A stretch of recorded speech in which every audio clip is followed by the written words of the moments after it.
I'm Dom Jones with Lead with Talent, where we help leaders and organizations achieve purposeful impact by leveraging their God given talent. I'm excited about this conversation. It's one that is near and dear to my heart. Naturally, I have been talking a lot about the purpose of halftime. We know in sports, anytime you have a couple of quarters or whatever that looks like for your sport, there's always a period where you stop.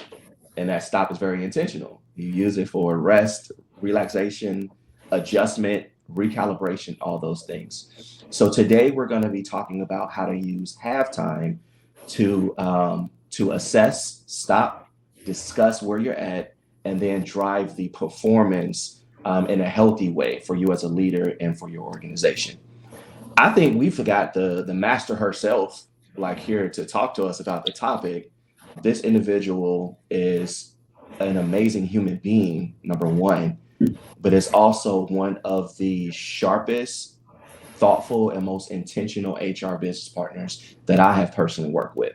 So, with that, I love to introduce T. Welcome. Hi, I'm excited to be here. I love it. So, T, maybe first thing, I'll hand it off to you. You are a devoted HR practitioner. Can you tell us a little bit about yourself and just how you approach your craft as an HR practitioner? Yeah, so I've been in the space over 12 years now, and I just show up as my authentic self. One of the things with being an HR practitioner is really being able to educate your people, make sure that they're engaged in their employee experience, empower them to make decisions, and advise and give them the guidance that's needed to help them kind of navigate through their careers. And so I truly am authentic in me showing up to advocate for my people and my customer groups and my clients, but also being able to be an ear to listen to, and a shoulder to lean on when they most need me. And I think that is what sets me apart as an HR practitioner.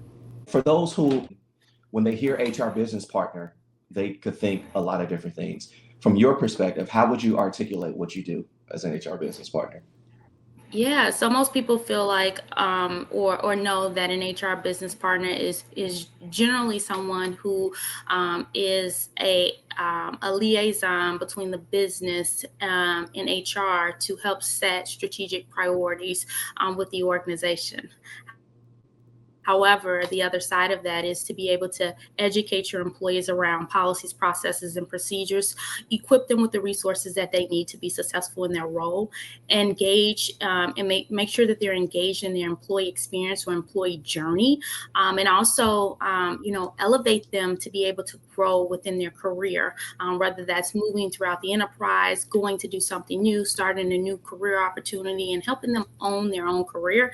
And then again, as I said before, as lastly, empowering them to be able to make the decisions that they need with your guidance, with your expertise, and with your knowledge. You know, you have been given that same spiel since the first time that I met you, but which I love. But more importantly, like I've watched you actually live that. Like even in some great moments, some hard moments, so I can tell that you believe that deep down. It's not just a tagline.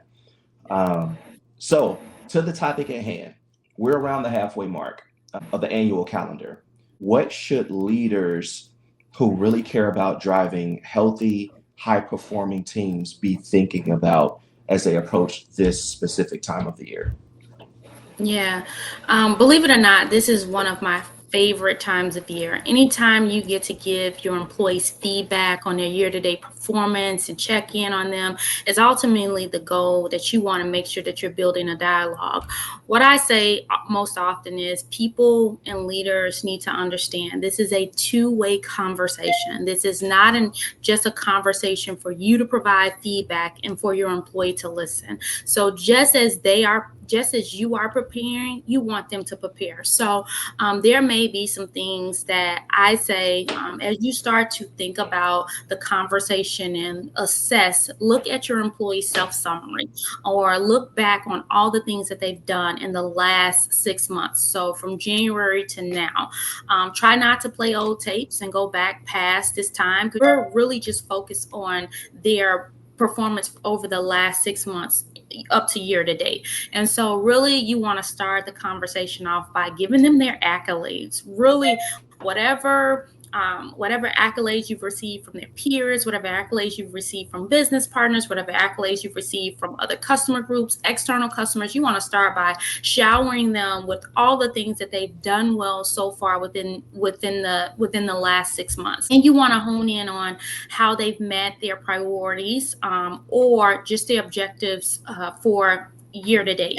Then you want to talk about, okay, here's some skills that you've utilized, some competencies that you're very proficient in. Here's some things, and here's how you've met that mark. And then lastly, you want to talk about how they're meeting the values of the organizations. Are they really truly meeting those values and the missions of what your organization and the organization goals are?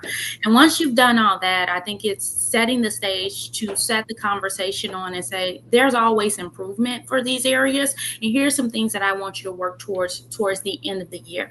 And then give them specific examples of what those things are. Also make sure that that's written in the documentation. If they are starting to trend towards and go backwards and they're not moving forward, you want to let them know that. Make this a real conversation, but also make sure that they have some realistic goals that they have set for them as they move on to the end of the year. And then this is an opportunity for you to say, hey, the business has changed, things have changed. We're going to tweak your priorities a little bit so you understand how you're being measured. Also, ask open-end questions so you can, if they're too quiet, you can get a response for them. You can make sure that they're hearing and understand. Clarify what you're saying. And also ask in a clarifying way to make sure they understand you. And so those are some of the ways that you can be really making sure that you have a two-way dialogue between you and your employees so they understand what they are accomplishing, what needs to be improved, and how they get there. So I don't know if you could tell, but I was taking notes on. There's actually some really that's a helpful outline in how to walk through that conversation and what to include. One thing that I've noticed as I've had discussion with leaders, many have admitted that they haven't done the best job setting objectives and goals from the beginning of the year. There's this sense I should be engaging in a meaningful way. Now's the right time to do it. But it's actually less of a mid-year and more of a starting from scratch. How would you recommend that leader approaches that? Yeah, that happens a lot more often than you think. I think where you can start and say, "Hey, it's been a busy year. We've not had a time to actually pause and think about you and what your goals are for the year. So we're going to scale back this conversation and we're going to set those priorities, but we still want to talk about your accomplishments that you've made for the year. And then I would say even set those as priorities or objectives because they've already met those accomplishments year to date. But then this is an opportunity where I say you get rejuvenated, things change, business needs change, where it's also a point in time where you can change or set the objectives that are needed for you to kind of meet your year-end goals. So you want to be really clear on what those expectations and say, hey, for the next 6 months, we're going to focus on these. And you've already accomplished what you've accomplished in that 6 months. We're going to start on resetting the expectations on what's expected of you going from here through the end of the year. And that is what you use as the metrics and measurements on how you assess their performance through the end of the year. Oftentimes, if leaders like, it's too late, oh my God, I totally forgot, 3 months passed, now we're at the 6-month mark. It's totally normal, but you don't want your employee to feel like I've done all this work and you don't feel like you can assess me or we don't have particular goals, just Mm, say we've made those accomplishments. Make sure that that's included in their summary so you can show that they've made those achievements and those goals, but mhm, also let them know we're also moving forward. You've now accomplished that. Your mid-year rating will stand as of this, but going forward, here will be your priorities as we go through the end of the year. So that could make or break how their year ending performance changes, because you're rating them at midpoint, right? But you're mhm, also rating them at the end of the year, depending on how your metrics are. Or some people do mhm, quarterly, some people do, only biannually. So just depending, whatever that next time frame from you for you to check in with your employee to talk about their year-to-date performance is kind of where you want to start trending to make sure that they understand, and mm, they are meeting those expectations. Because now you've set new priorities, you want to check in also at some point before the end of the year, if that's your next check-in, to make sure that they're progressing and meeting them, because it is newer to them. Whereas before, if you would have set them at the beginning of the year, this is your midpoint to kind of check in to make mm. sure that they're moving towards those. Yeah. Just because you haven't set clear expectations from the beginning doesn't mean you can't start now. And Absolutely. in fact, your team Absolutely. members are asking, like they may Yeah. not vocalize it, but they're asking. They're asking Yeah. for that. How am I being measured?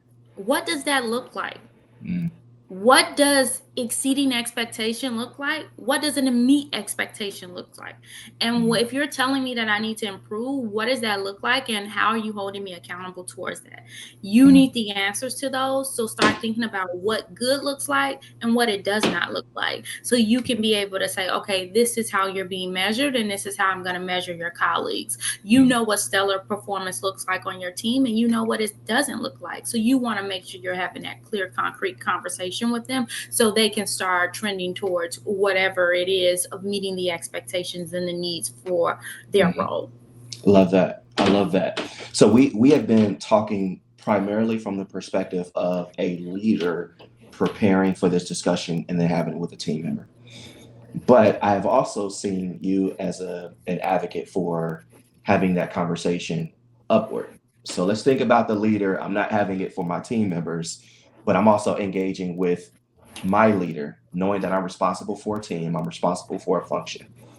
What advice would you give for a leader who is entering into that discussion with their leadership mid-year? About their performance, Hmm.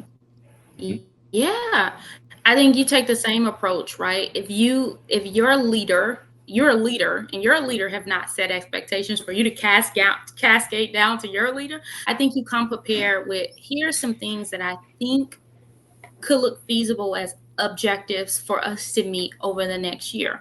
But really wanted to get your feedback, because we have not had the conversation to set clear expectations for my role, nor to cascade down to my team. So here's some things that I'm thinking. I want you to, kind of reflect on these, take a moment to think about them, or kind of add or tell me what you're thinking so I can, kind of recraft them, make adjustments as needed, but definitely want to make sure that I have something in concrete so my employees as well as me can know what goals we're headed or marching towards the Hmm. end of the year. So I think Hmm. it's coming prepared with the conversation, already having something in mind for yourself, because you've known what you've been doing. You kind of know kind of what goals you want to set for your team, but seeing if you and your leader are on the same page, because they may take those and cascade them down to their entire leadership team. And you can be the advocate and say, hey, I've already set that up. You don't want to have to start from scratch if you don't need to already, especially if you've already been achieving some goals towards the business objectives. Yeah. Something, if I can to add to what you shared, because this came up in a conversation recently, one leader was mentioning they felt like they not only have they not been given clear objectives, but they hadn't been receiving any intentional development. So in Mm, other words, it was not just, hey, I need to know what from your perspective I should be focusing on. They felt like they wanted to grow, but just weren't being resourced or didn't have resources. For those who, that leader who feels like they're ready to grow, they're ready to stretch, but they just don't have any intentional development. How would you counsel them to approach asking in that sense? Yeah, you brought up something so great. I'm glad you mentioned development piece because mid-year is not all about just understanding your performance, but also understanding your individual development yourself. So this is a great time to put some personal goals and create an individual Mhm. development plan. So going back to the leader, you're taking ownership to help your leader understand kind of what are the things that you've been focused on, especially if you've got no direction from them, they're not clear on your goals. You're kind of pretty much handing it over and saying, hey, these are all the things that I'm working on. And if I'm not meeting those objectives or your objectives, this is what I've been working on. So you and I need to align and get on the same page. That's kind of like Mhm. what that conversation set that's up for. So they're going to either react or they're going to either provide you feedback or they're going to give you some type of reaction to that if you're off balance, right, to meet to understand what your objective should be for the next year. And if you're not getting that, you simply engage your HR business partner so they can help make sure that you have an advocate for you. They can nudge the leader to say, hey, I don't think we've set a clear expectation, so you now bring another resource in there, and an HR business partner should have a great way of doing that. In terms of setting your individual development plan, is separate. You go to your leader and you say, hey, aside of all the things that I've accomplished and all the things that I plan to do Mhm. to meet my business objectives, I also have some personal development goals that I want to meet, whether that's to Mhm. get a certification, whether that's to get a degree, whether that's to have a stretch assignment, whether that's to get exposure, what if that's to gain a new experience, whether that's to do sync with another team to understand what they do and what their perspectives on, and if I'm interested in another career aspiration or anything of that sort. You put that in your individual development plan. You are the owner of that and you drive that individual development plan. If there's something that your leader feels need to be added to that to build on that skill or that scope, then they will add another objective or two to that. But that is yours to own. And then you monitor the progress through the end of the year. And that may something that exceeds the end of the year and may bleed into the following year. So don't put a limitation on what timing that could be for you, because it may take longer than the end of the year or a 6 month period. It may take a 12-month period for you to meet that objective of goal. But keep enhancing, keep understanding what it is you want to do, and don't drive away from that if that's your personal goal you want to meet. And so your leader should definitely be supportive of what that is. And if they're not, again, that is where you engage your HR business partner and Mhm. say, hey, I need to understand if this is something our organization supports, or, and then have your HR business partner help advocate and just say, again, a conversation with me, with my leaders to say, hey, I've taken a look at some of your people's individual plans. These sound like some great goals. How are we going to help them get there?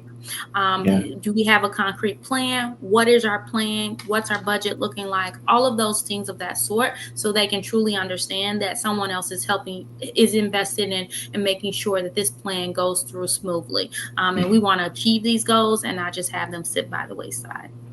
All of what you said speaks to the importance of not just this conversation, but it being a continuous Oh, yeah. conversation. I love it. Development is ongoing. It doesn't just stop at a check-in. That's why it's important.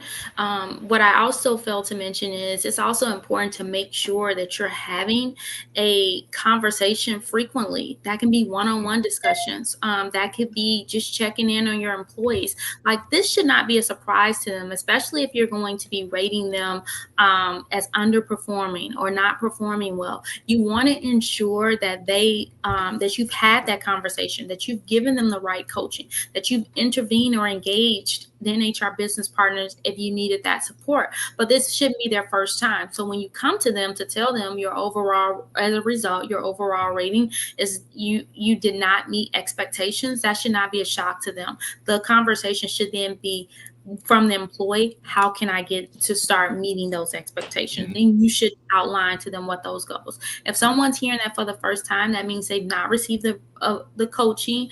They may not have the self awareness, and you may have to reiterate why, the why behind them not meeting those performance. But it should be at some point documented. Like, it's okay to have a conversation or a one on one with your employees and recap and just say, hey, per our conversation today, today, I just wanted to provide you with a summary of the things that we discussed today. As of today, I informed you that you are not meeting the expectations of your role. And here are the three things that are needed in the next, couple months for me to understand and measure your performance to get you on the right track. So make sure you outline those things, document, cover yourself, and making sure you're having those authentic conversations so people understand that you're not just out to get them, but you're really there to help them and support them through this time, even though this may be challenging for them to hear. Yeah. A lot of what you mentioned speaks to the courage that's needed as a leader to enter into some sometimes uncomfortable conversations. So I'm hoping that with the tips and strategies you just provided, that empowers leaders to go out here and have effective, intentional, and thoughtful conversations to ultimately lead and drive the health and performance that they're after. I just love this topic because you can get so much more out of these conversations. You find out about people that have hidden talents that you probably didn't even know about. Mm, That is your opportunity to scratch them in ways that you've never scratched them before. Understand what their strengths are, understand where their opportunities are. This is mm, all helpful for you to know how to leverage them on your team. And so you can build up the strengths on your team, but also help them with the opportunities where they need to improve. Partner them up with a peer or someone else outside of the organization or outside of the team that does what they don't do really, really well. These are things that you can think about. There's ways for you to just kind of really understand and think about how you can really help your people grow. It's about a partnership and less of I'm your leader, you're my subordinate. It's more of let's build this partnership. Let's make sure that we're a great team. And a part of you is as a leader is to build a great team. Make sure you show up authentic as a leader. Make sure you are able to connect with your team. You can help grow them and elevate them. And all of this says that about you. And so one mm. thing the employee will never forget is how they're being managed and how they're being led by their leader. I could not end on a better note. T, thank you so much for what you've shared. It's so great to be here. So good to talk on this topic. I'm super passionate about anything HR. If you ever want me to come back, share some of my gems, please feel free to have me.